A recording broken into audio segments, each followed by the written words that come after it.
Every time a man sees a luxury car, he can't help but give the door handle a hopeful tug. But this time, much to his surprise, Eddie actually stumbled upon an unlocked million-dollar ride. Without a second thought, he jumped right in, ready to clean out this unlucky sucker's car. The weird thing was, it seemed like the car had been prepped beforehand. There wasn't a single valuable item in sight, and even the compartments wouldn't budge. As Eddie's curiosity grew, it finally dawned on him that something wasn't right. He discovered the door was suddenly jammed. Frantically, he slammed his body against it, but even after a few solid hits, the door didn't give an inch. Eddie was in full-on panic mode now. Was he losing his mind? Worried the driver would be back any minute, Eddie quickly laid down on the seat and started kicking the window like a madman. But the window's toughness was beyond anything he could have imagined. No matter how hard he kicked, there wasn't a hint of a reaction. Eddie's last hope was the door buttons. Maybe he had accidentally locked himself in. But just as he was racking his brain, a call came through on the car's screen. There was no way he was going to answer that. Getting caught would mean a one-way ticket to the slammer. Eddie's only choice was the trunk. Inside, he found a wrench and started wailing on the window with all his might.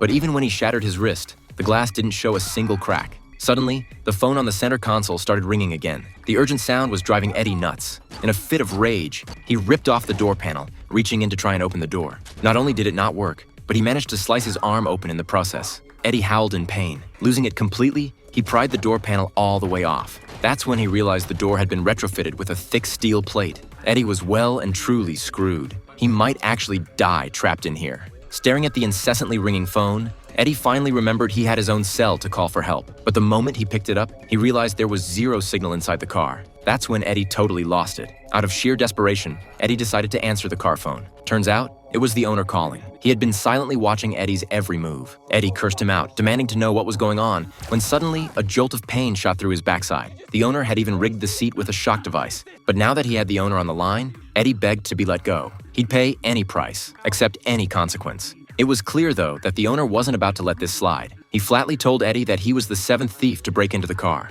The first 6 had gotten away, so he had purposely modified the car to torture the daylights out of the next sorry crook. With that, the owner hung up, leaving Eddie trapped inside to fend for himself.